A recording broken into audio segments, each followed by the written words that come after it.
नमस्कार दोस्तों, आज मैं आपको देवशयनी एकादशी व्रत कथा सुनाने वाला हूँ।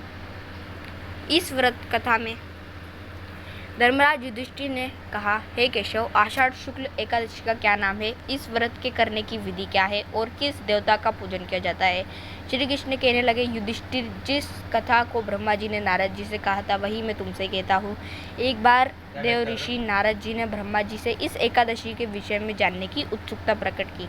तब ब्रह्मा जी ने उन्हें बताया, सतयुग में माधवंता नामक एक चक्रवर्ती सम्राट राज्य करते थे। उनके राज्य में प्रजा बहुत सुखी थी, किंतु भविष्य में क्या हो जाए कोई नहीं जानता।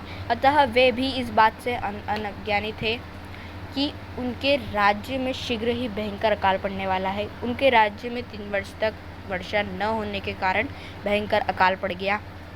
इस अकाल से चारों ओर तबाही मच गई। धर्म पक्ष के यज्ञ, हवन, पिंडदान, कथा, व्रत आदि में कमी हो गई। जब मुसीबत पड़ी तो धार्मिक कार्यों में प्राणी की रुचि कहाँ रह जाती। प्रजा ने राजा के पास जाकर अपनी वेदना की दुहाई दी।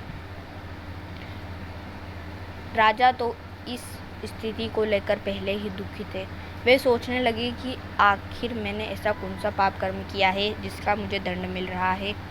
फिर इस कष्ट से मुक्ति पाने के कोई साधन करने के उद्देश्य से राजा सेना को लेकर जंगल की ओर चल गया।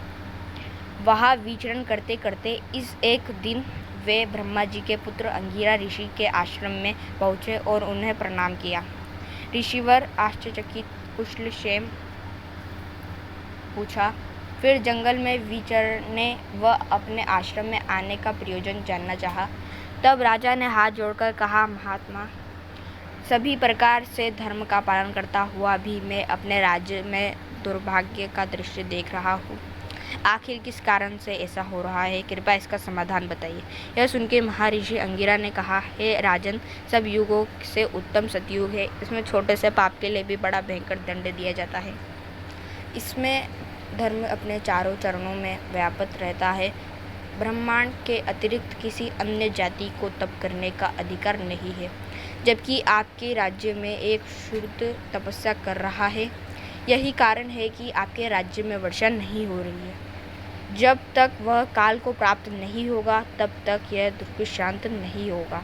दुर्भाग्य की शांति उसे मारने से ही संभव होगी। किंतु राजा का हृदय एक निरपराध शूद्र तपस्वी का श्रमण करने को तैयार नहीं हुआ। उन्होंने कहा, हे देव, मैं उस निरपराध को कैसे मार दूं? यह बात मेरे मन स्वीकार नहीं कर पा रहा है। कृपया आप कोई और उपाय बताइए।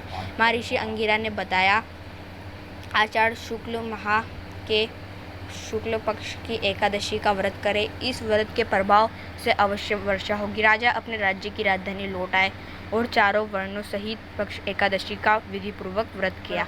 व्रत के प्रभाव से उनके राज्य में मूसलाधार वर्षा हुई और पूरा राज्य धन धान्य से परिपूर्ण हो गया।